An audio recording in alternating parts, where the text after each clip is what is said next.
मध्ये ही रेल्वेगाडी उभी असून कसारा घाटात या पत्रकार परिषदेमध्ये त्यांनी मागणी केली की महाराष्ट्राचे जे केंद्रीय मंत्री आहेत त्यांनी राजीनामे दिले पाहिजे महाराष्ट्रातल्या मराठी बाणा ठेवण्यासाठी किंवा मराठा आरक्षणासंदर्भात ज्याप्रमाणे चिंतामणराव देशमुख यांनी मराठी बाणा दाखवला होता तसा आता बाणा महाराष्ट्रातल्या केंद्रीय मंत्र्यांनी देखील दाखवणं गरजेचं आहे। मराठी बाण्यावर बोलणारे खरं म्हणजे मराठा आरक्षणावर बोलण्याचा त्यांना नैतिक अधिकार नाही, कारण मराठा समाजाबद्दल किती त्यांना संवेदना आहे ही मराठा समाजालाही माहीत आहे आणि आम्हालाही माहीत आहे।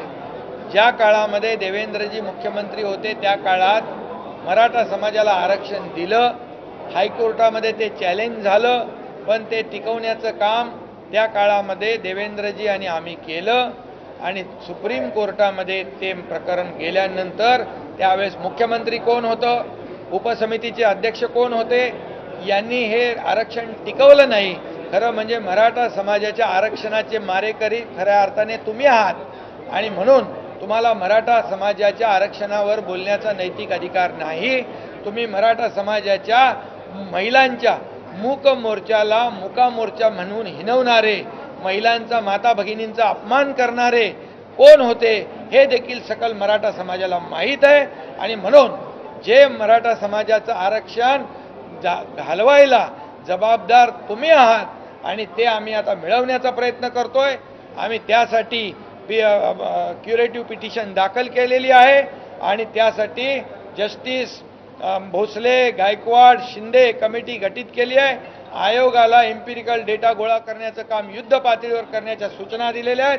त्यामुळे आम्ही प्रामाणिकपणे आमचं सरकार या मराठा समाजाला आरक्षण देण्यासाठी कटिबद्ध आहे आणि म्हणून या सर्व याला कारणीभूत जे आहेत मराठा समाजाचं आरक्षण गमवायला त्यांनी बिलकुल मराठा समाजाच्या आरक्षणाबद्दल बोलण्याचा नैतिक अधिकार त्यांना उरलेला नाही।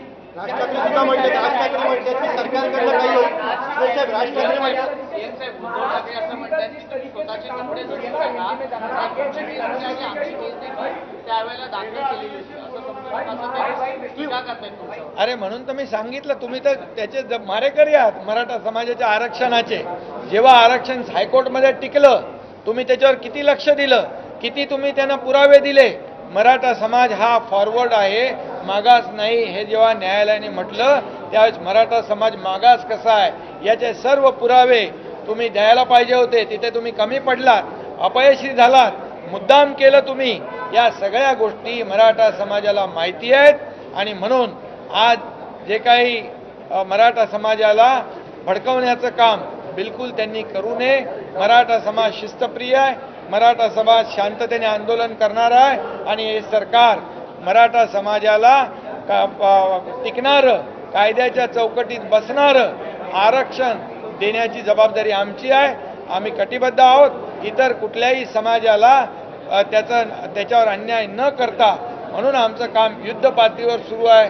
त्यामुळे त्यांच्या पायाखालची वाळू सरकली आहे, त्यांना पोटदुखी उठलेली आहे की आम्ही करू शकलो नाही, परंतु हे करण्याचा प्रयत्न करतात आणि म्हणून आम्ही प्रामाणिकपणे आमचं सरकार मराठा समाजाला आरक्षण देण्यास कटिबद्ध आहे।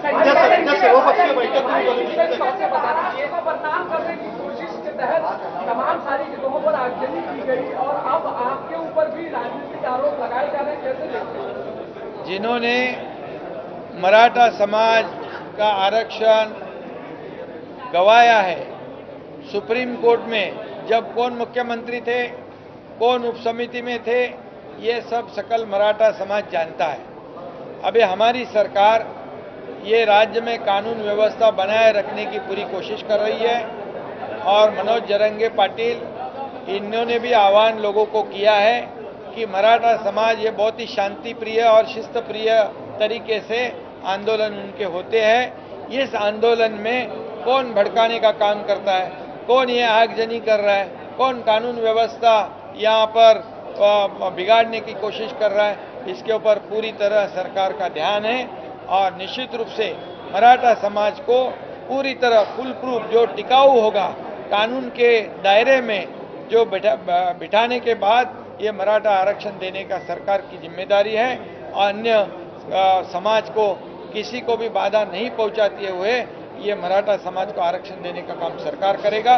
उसके ऊपर काम शुरू है, जस्टिस शिंदे के माध्यम से वो भी काम कर रहे हैं और क्यूरेटिव पिटीशन के माध्यम से दिल्ली सुप्रीम कोर्ट में भी हमारा काम शुरू है। इसलिए जस्टिस भोसले, जस्टिस गायकवाड़ और जस्टिस शिंदे, इनकी एक कमेटी गठित की गई है और जो बैकवर्ड कमीशन है उसको भी ये डेटा कलेक्ट करने के आदेश दिए हुए ये वार फुटिंग पे हम लोग काम कर रहे हैं और मराठा समाज को आरक्षण देने की जिम्मेदारी हमारी है। सरकार सकारात्मक है, थोड़ा सा समय सब्र की आवश्यकता है और इसलिए मराठा समाज को भी मेरी विनती है, आह्वान है कि कानून व्यवस्था बनाए रखने के लिए आपका भी सहयोग आवश्यक है।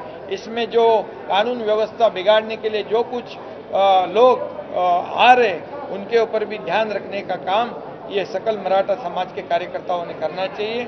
इतने ही मेरी सबसे विनती है।